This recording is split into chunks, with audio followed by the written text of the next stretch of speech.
mean, I was told by my film professor, there are films and there are movies, and sometimes you've got to know what you're walking into. Yeah. See, but I come from a time when movies were films.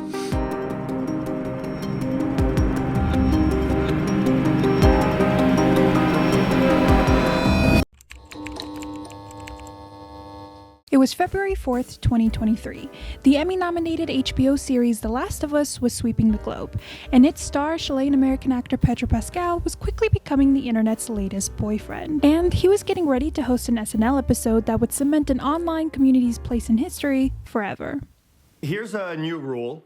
As of today, do not make fan cams of school staff because you have made thousands of fan cams of me, and I'm not sure what they mean, but I know it has to stop. I just don't understand. Why do you make sparkly, fast, romantic montages of me every single day? Like this.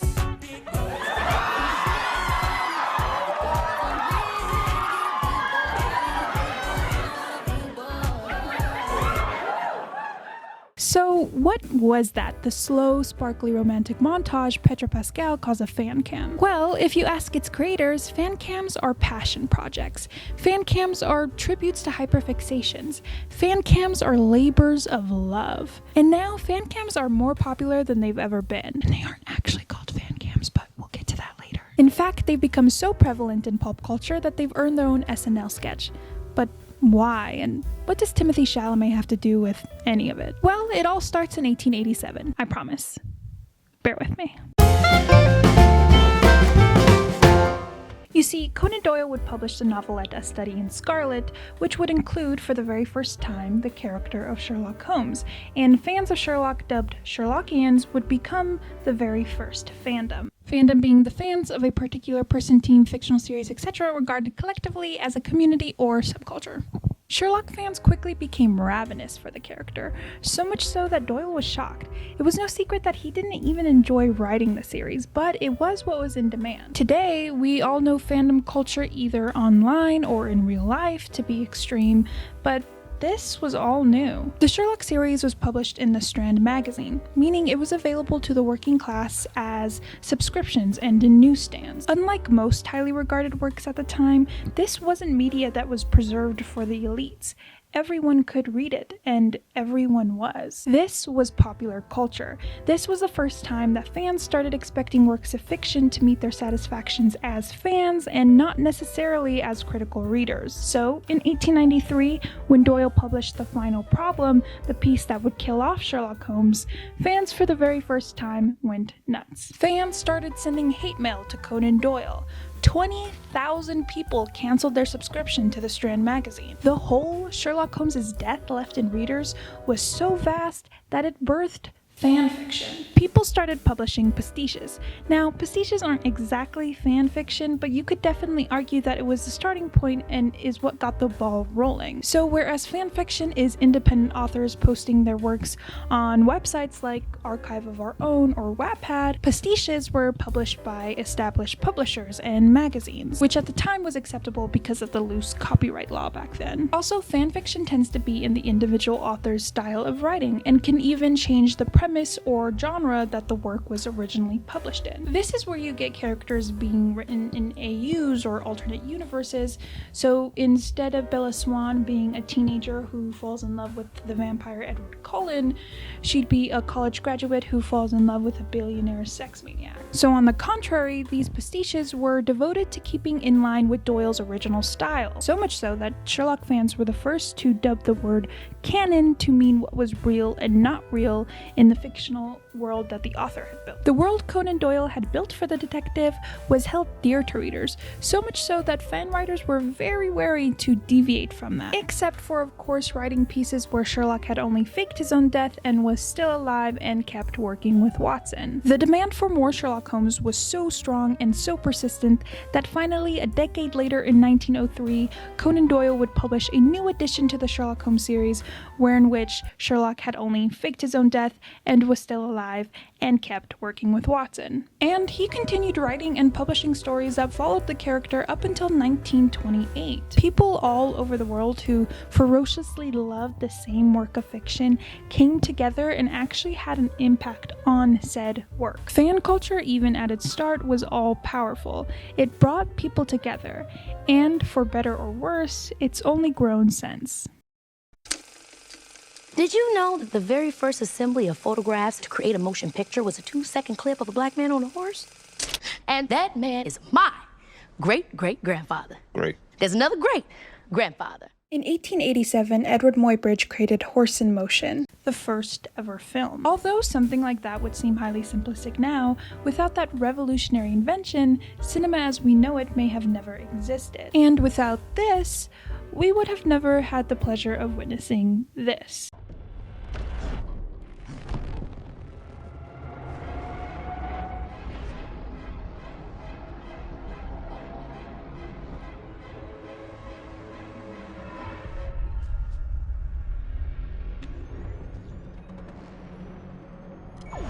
All to say that as media has evolved, so has fan culture.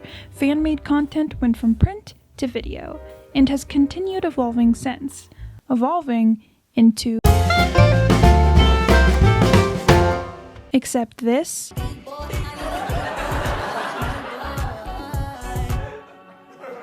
is not a fan cam. This is an edit. A badly made edit, but still an edit nonetheless. You may be saying to yourself, Naomi, who the hell cares? What's the difference? Tomato, tomato, right?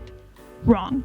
Fan cams and edits are actually two very different things. You see, to my knowledge, a fan cam is something that the online K-pop community coined. A fan cam isn't a slow, sparkly montage.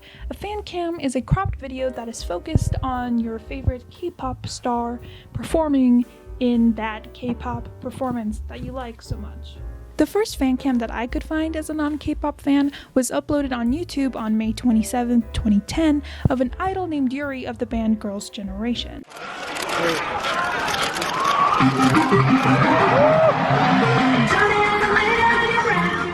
So that's a fan cam. These slow, sparkly romantic montages are referred to as fan edits, or edits for short, because there's a lot of editing involved. Who would have thought? The most editing you would be doing in a fan cam would be like cropping the video and tracking the idol that you're wanting it to follow. And with edits, you do a whole lot more, or at least you used to until Timothée Chalamet ruined it. But we'll get to that. Edits were first referred to in the 70s as fanvids, and the creation of them as vidding. However, I would argue that fanvid is more of an umbrella term to classify any video that is made by fans for the purpose of fanning out, like fan-cut films and fan-made compilations. In 2022, Francesca Coppa, a professor of English and Film Studies, and one of the people who built Archive of Our Own, published the book Vidding, A History. In it, she details the very first fan edit, What Do You Do with a Drunken Vulcan, created by Candy Fong in 1975. The video was a Star Trek edit, where Fong created something audio-visual, using a carousel of slides and an audio track pre-recorded on cassette tape. She organizes the images rhythmically and uses song to tell two stories. Fong says she got the idea to set images to music this way from the Beatles, whose promos anticipated the first music videos. While Candy Fong's original intention may have been simply to entertain fans by making something coherent out of random Star Trek frames, what she actually made was neither an episode of narrative television nor a Beatles-style promo, but rather something entirely new, a fanvid, that is both an effective artwork and an interpretation of the source text. What do you do with a drunken Vulcan? What do you do with a drunken Vulcan? What do you do with a drunken Vulcan early in the morning? Make him eat an all-day sucker. Make him eat an all-day sucker. Make him eat an all-day sucker early in the morning. Coppa explains that Fong actually created this video live in front of an audience at a fan convention using individual frames of film and a slide projector. Fong's work would become so beloved that Star Trek's creator Gene Roddenberry would actually give Fong personal access to the slides that were created on set so that she could use them in her later videos. In her book, Kappa explains that in the 80s and 90s, the editing of these videos became more advanced with the introduction of VCRs to the average home. Now, anyone with a VHS tape could put something together. But of course, it would take time to evolve. The first one, created by Kendra Hunter and Diana Barber in 1980, was only a single frame of Starsky and Hutch set to Behind Blue Eyes by The Who. Its goal is to portray how the song applies to Starsky's character, with lyrics like "No one knows what it's like to be the bad man, to be the sad man behind blue eyes." Okay, so like the next 2 minutes of audio just didn't pick up with my microphone at all. No idea why, so this is what we're doing. Okay. At the time, people would pass around these tapes to each other or show them at conventions, but in the early 2000s, more advanced video editing software such as iMovie, Sony Vegas Pro, Final Cut, all would become available to anyone with a computer at home.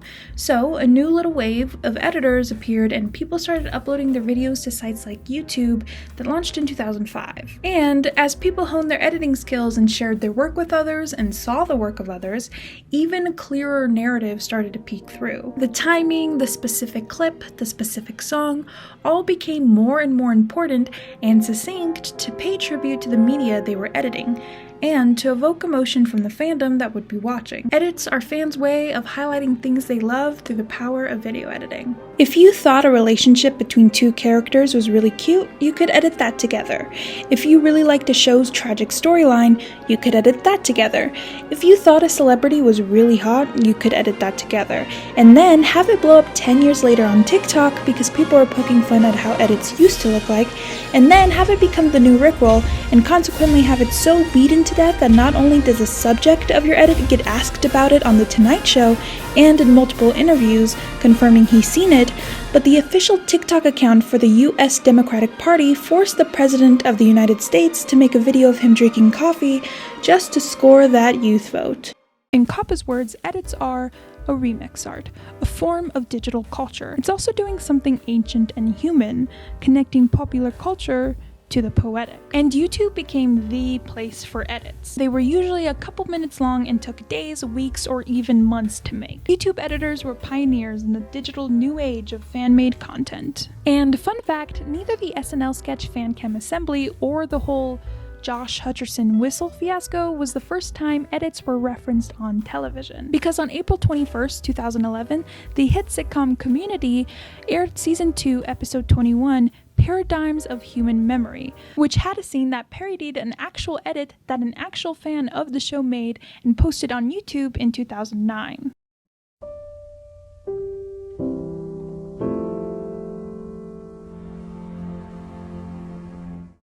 The long looks, the stolen glances, the general atmosphere of would they, might they? Annie, I think you're reading into some things. Oh, really?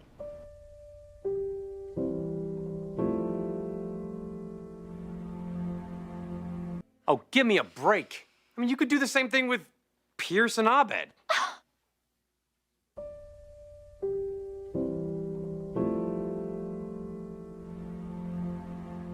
Even at its debatably simpler form, edits were sending shockwaves through the internet and occasionally making its way through the mainstream. But on January 24th, 2013, something happened.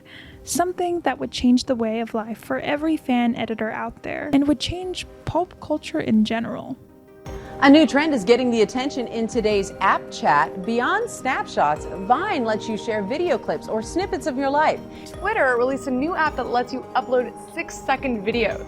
The app's called Vine. Vine. Vine. Vine. Vine. Vine. Fine, fine.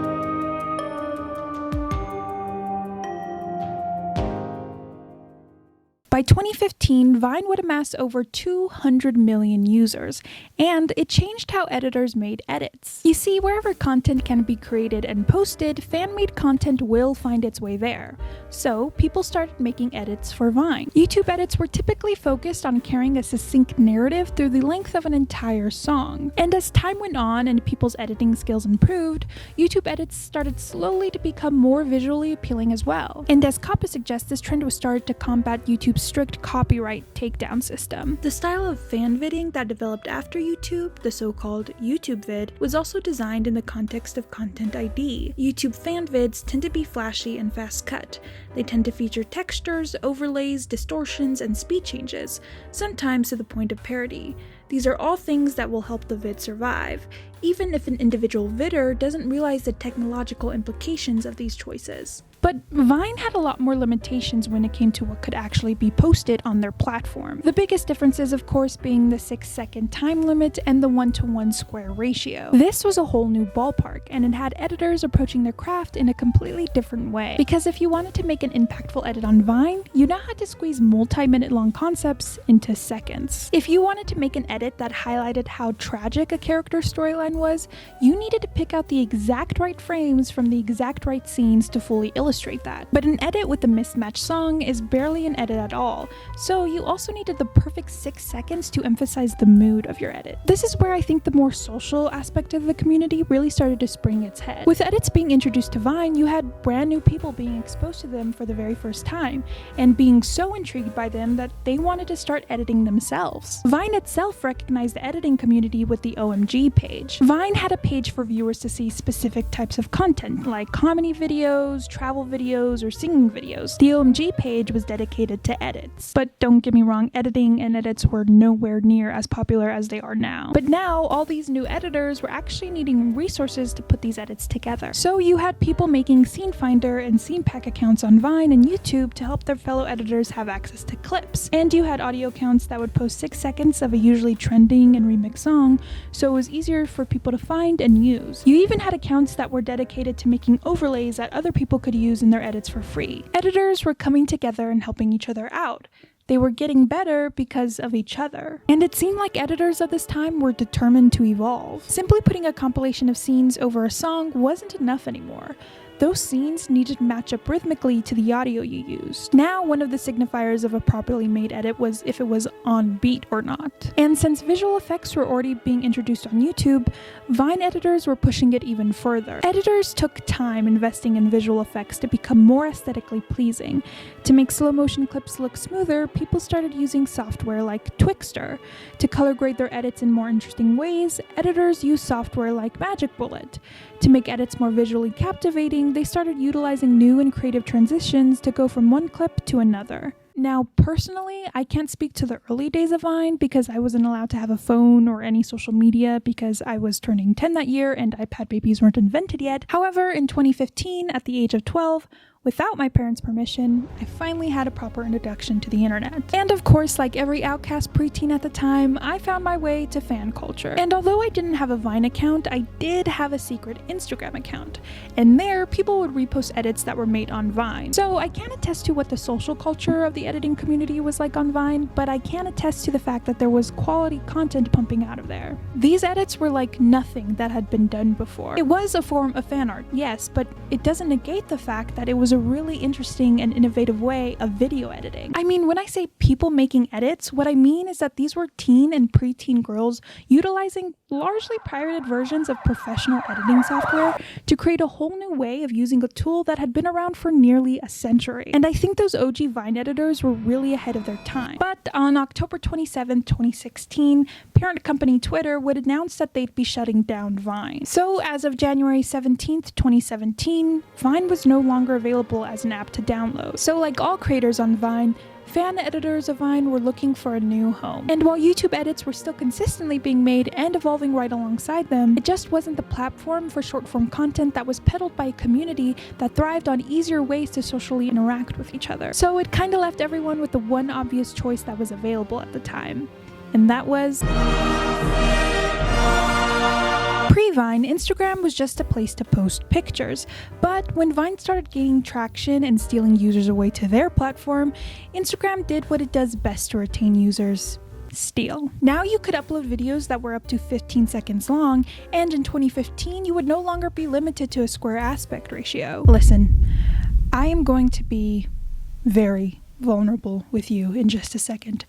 Probably the most vulnerable I've ever been with anyone ever. You know how I said earlier that I didn't have a Vine account, but I did have an Instagram? Well, When I was 13, one of the accounts that I had was a Dan and Phil Stan account. It was mostly just a repost account, which would be the most embarrassing thing about it if it wasn't for the fact that on September 6th, 2016, I posted the very first edit I ever made. Now, keep in mind, I was 13 years old.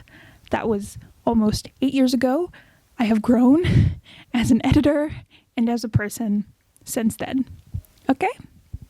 Here it is.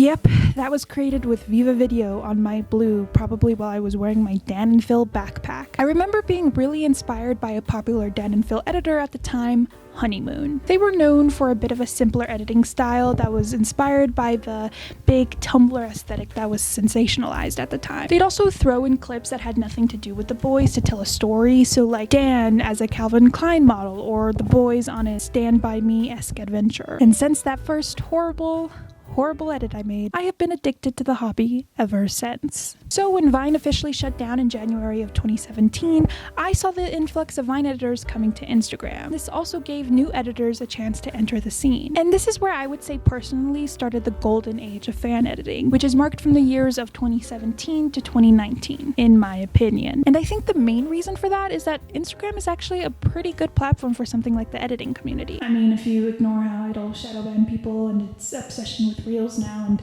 all of its weird other quirks, it's a good app for short form video creators that rely on each other. Because just think about Instagram's interface compared to Vine, YouTube, or even TikTok. As soon as you open up the app, you're automatically connected to the people that you follow in more ways than one, because you have your main feed, which is where you will see the edits of people you follow, but then also their stories. And in the editing community on Instagram, stories are going to be promoting their edits and the edits of other people, which gives that other editor more exposure and you a chance to watch an edit you may have not seen otherwise. And even though your main feed isn't going to be in chronological order by default, one click on the left will actually show every single person's posts you follow in chronological order. This isn't the same for TikTok. If you go to your following page, it'll still feed you an algorithm, but just of people you follow. But it won't show you every video that every person you followed has made. Sometimes it'll show you a random video from months ago and not the one that they just posted. And even if you go to your friends page, which should be all the content that your mutuals post, it's still not in chronological order and won't show you everything. Even the notification setup is better in Instagram, where TikTok combines likes, comments, favorites, stories, and DMs all in one very ugly Android-esque looking page. Instagram has it separate. One swipe to the left on Instagram, you just have access to your DMs, and one click next to that, you'll see all the other engagement you're getting. It's just so much easier to actually stay connected to the people you follow and support the content they post. And that bettered the community. It made edits better. And one person getting better kind of pushed and inspired other people too. So look at an account like Wolves, one of the more iconic OG Vine editors. On October 27th, 2016, they posted to Instagram letting followers know that they'd start posting their edits there once Vine shut down. This was the very first edit they posted on their account later that same day. Then, a little over a year later, in January of 2017, their style evolved into this, or user Chickrons posting this in the beginning of 2017, to then going on to perfect their style to things like this just at the end of 2017, or user BVG Edits posting edits like this in October of 2017 to completely transcend themselves just a year later in 2018, or user Nokian starting off 2017 with edits like this, to then be able to create edits like this just 5 months later. Or a true OG and arguably the most iconic editor of all time, Starry Grimes, evolving their style from 2017 into art like this in 2018 to somehow getting even better and making stuff like this in 2019 and even now. Even editors with simpler trademark styles were getting better so rapidly. The transitions were getting smoother and more fluid. They were so addictive to watch, and it just scratched the perfect part of your brain. Again, everything was being done for the first time. People were dedicated to getting getting better and better. It was truly like the best time to be an editor, or even someone who just watched them. Francesca Coppa even mentions the noticeable difference that the Vine-inspired Instagram editing style had in history of vidding. Vidding that uses mass media images as both paint and canvas can be as exciting as the very best of experimental cinema, and communities have emerged both on YouTube and on Instagram, where the work is even more imagistic, typically running less than 30 seconds. Now, I think in early 2019 is when things started to crack, and I think a big catalyst to this was that preset accounts were becoming super popular, especially because more and more beginners were hopping onto the scene. So I've been making edits with VideoStar since 2019. It's an app that allows you to make edits on mobile devices like your phone or your tablet, but a preset is a setting made previously. So here's me making a zoom transition manually on VideoStar. I have to manually adjust the size so it actually zooms in. I have to manually adjust the graph so the keyframes will be a little more fluid, and I have to add the tracking blur manually so that it'll look smoother. But if I save these settings in a preset and just use that preset on the next clip, everything is done automatically. So preset accounts were like these really generous people that were posting their presets so others could use them. These accounts were usually targeted at people who used apps on their phone to edit, and it was mostly VideoStar presets. Which, don't get me wrong, I followed so many preset accounts in 2019. It's what made me download VideoStar in the first place, because I saw what the app was capable of. And I would use these presets as a way to learn how to do things on my own, like you would a tutorial, because you could see exactly how that person did it and adjust it to your own liking, or even remake it entirely. I wouldn't have a lot of the basics and foundational stuff down if it wasn't for that. But that's kind of where I noticed that the problem I have with editing now started. 2019 was kind of when the 5th generation of editors popped up, right before it became officially mainstream, but right after its obscure sweet spot. And a good majority of these new editors were mobile editors. This is when every viral edit had what app spammed in the comments, even though 9 times out of 10 it was actual editing software that these people were using. But newbies didn't know the difference. Instead of using presets for a couple of things in your edit for a little period of time,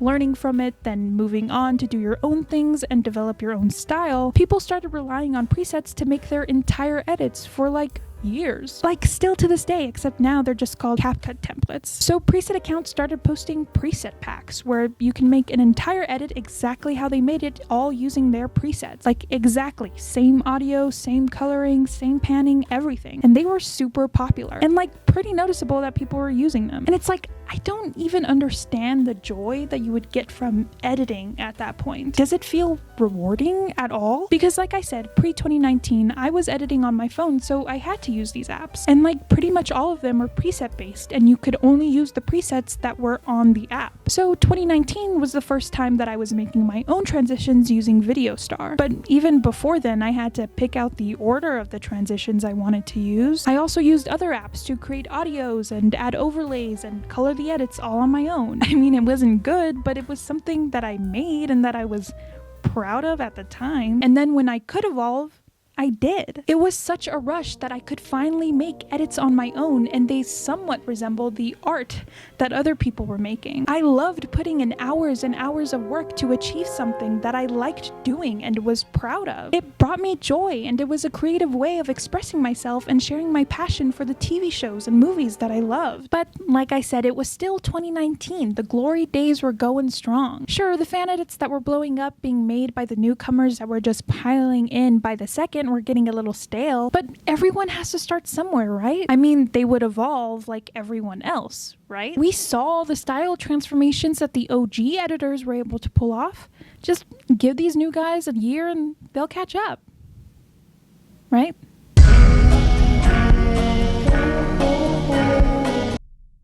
The breaking news, stay at home. That is the order tonight from 4 state governors as the coronavirus pandemic spreads. Our plan is simple.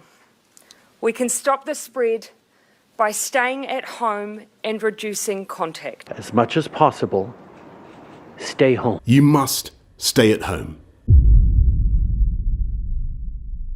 With everybody stuck at home and looking for some entertainment, young people seemed to all flock to the same place, and that was TikTok. In the first quarter of 2020, TikTok saw the most downloads it has ever had in their entire history as a company, with 313.53 million downloads in that single quarter. You see, Musical.ly was an app that launched in 2014 that was looked down upon by the masses. It was kinda clocked as the app that cringy, superficial, popular teen stereotypes would lip sync on, at least, in my corner of the internet. But in 2018, Musical.ly rebranded to TikTok, and for a while it still had the same reputation. Even popular commentary YouTuber Cody Ko made several videos poking fun at the app. And for a good stretch of time, it kinda seemed like the only time I was hearing about it, it was being made fun of. But of course now, even Cody Ko has multiple accounts on TikTok.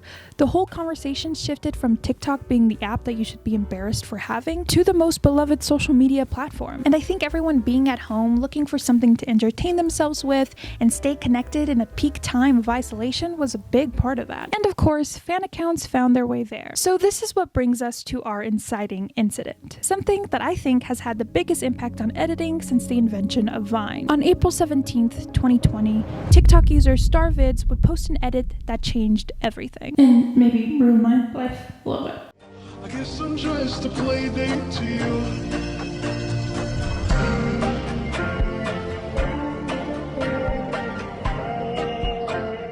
So I only showed 10 seconds of that 21-second clip.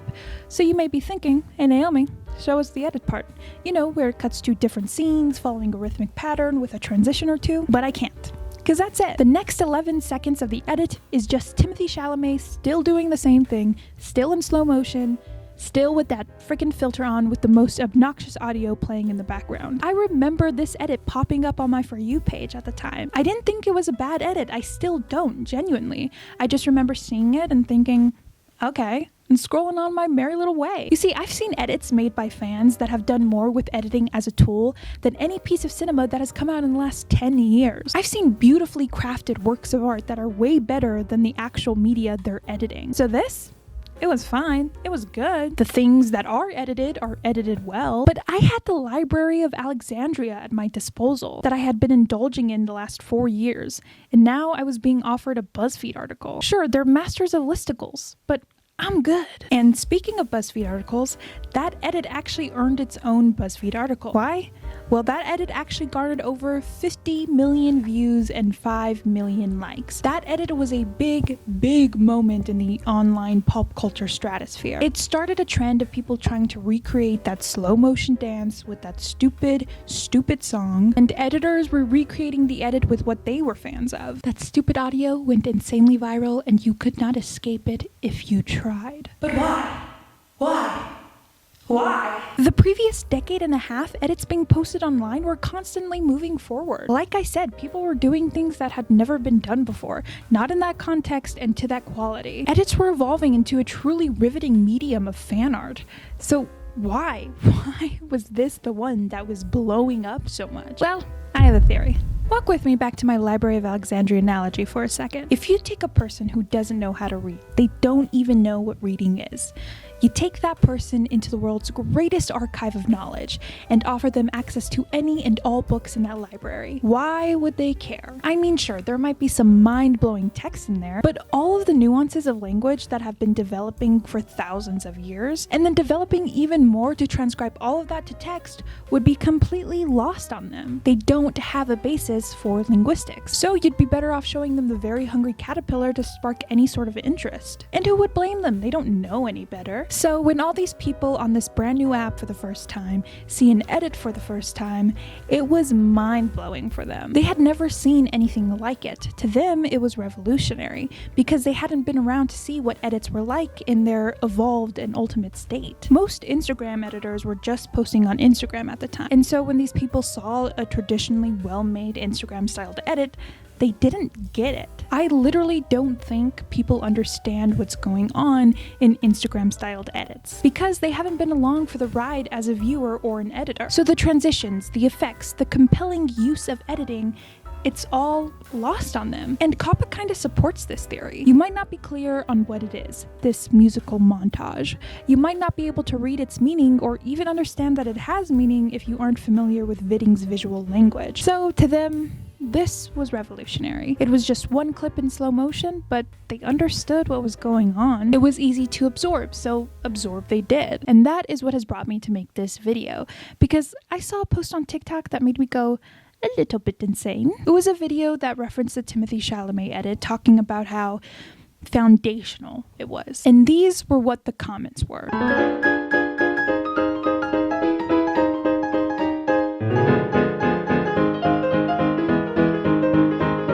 The birth of edits as a whole. The birth of edits as a whole. The birth. Listen, I know it's not that deep. I know that this is a very weird and niche thing to be this passionate about. But editing has been the most significant hobby of mine for the past 8 years. I'm 20 years old. That's over a third of my life. Do you see why I'm a little frazzled? And look, I don't want to demonize the edit or anything. I hope that this is not what it's coming across as. Again, the edit isn't bad. What bothers me is the reaction to it, I guess, and then how it changed, like, everything. People thought this was like the first edit ever, at least like the first good one, I guess. So when new editors were inspired to start editing from this, it set back everything like 4 years. Now every single edit on TikTok looks exactly the same. It's just like 5 slow motion velocity clips and then maybe a zoom in if you're lucky. The next edit that would become a pop culture sensation was posted on January 20th, 2023 by TikTok user Decree. It got over 45 million views and 4 million likes. It blew up so much that Rolling Stone published an article about it. And you know what? At least this edit has like 9 clips. And you know, they put a little glitch effect on it. That's cool. Their intro text was really nice. And it probably definitely inspired the Pedro Pascal SNL sketch. Because this one blew up. You could not escape it. Every other video on TikTok was talking about this edit. If it went that viral that it had a Rolling Stone article written about it, it must be the best of the best, right? The cream of the crop. At least when it comes to Pedro Pascal edits, right? Well, again, years ago, the most creative and gorgeous works of art had already been made. Look, look, look. These deserve Academy Awards. It blows my mind that things like this aren't as valued anymore. It makes me kinda sad. I mean, another article published by Mashable paid homage to fan edits. And the ones that they focused on were all from TikTok. And all look exactly the same. I mean, okay, that's not fair, because one of the edits the author mentions is actually just a video someone took of Timothée Chalamet that they just put a TikTok sound over. Is this what edits are to you people?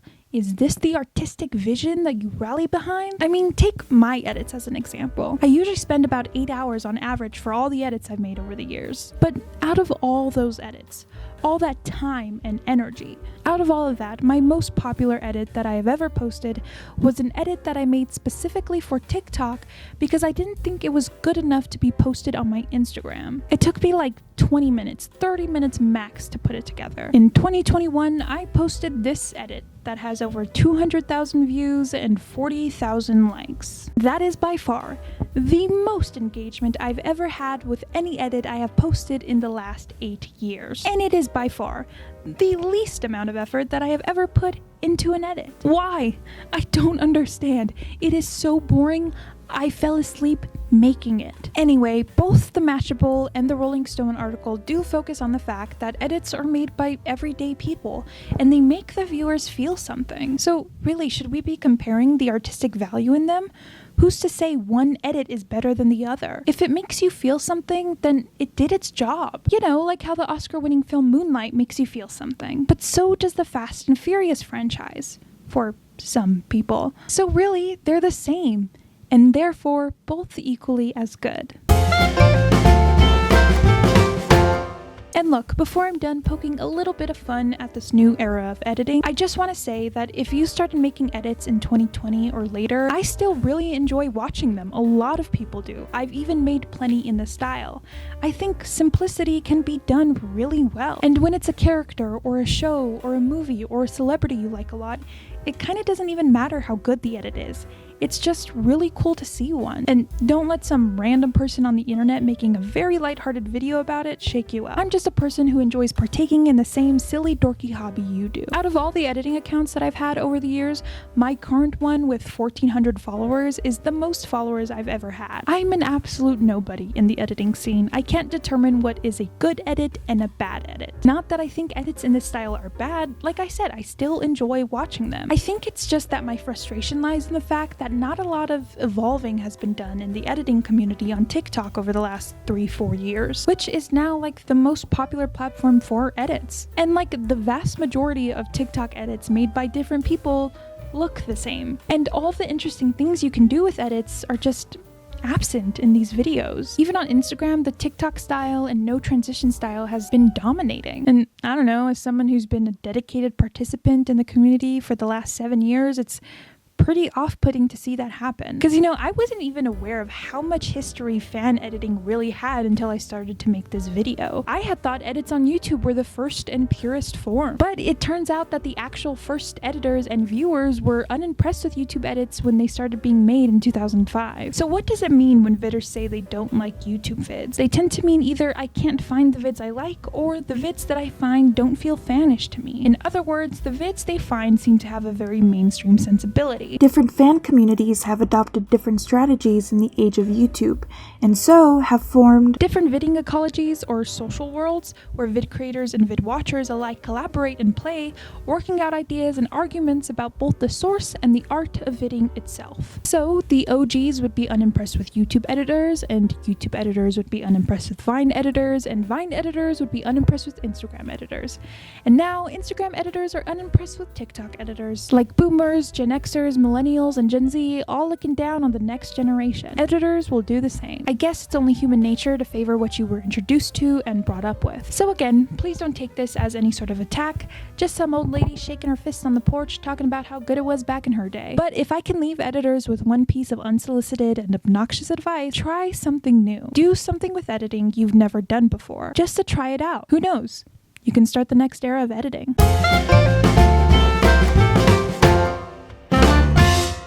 Well, I wrote this script in January, and it's March now, and the US government is trying to ban TikTok, so who knows, maybe Instagram edits are going to be making a comeback. I don't know.